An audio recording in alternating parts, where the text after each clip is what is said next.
Hey guys, and welcome back. Today we're going to do this really fun and easy colorful nail design.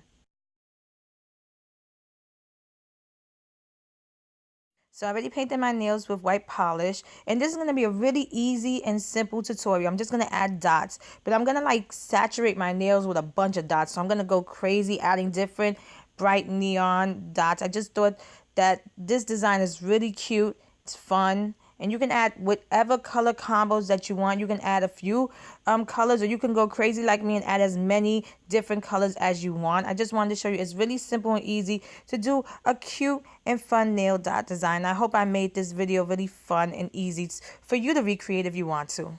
Once I was done applying the dots, I just applied a quick dry top coat, something quick and easy.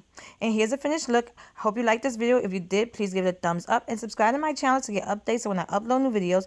And check out my Instagram at Funwithmynails to see more of my nail art.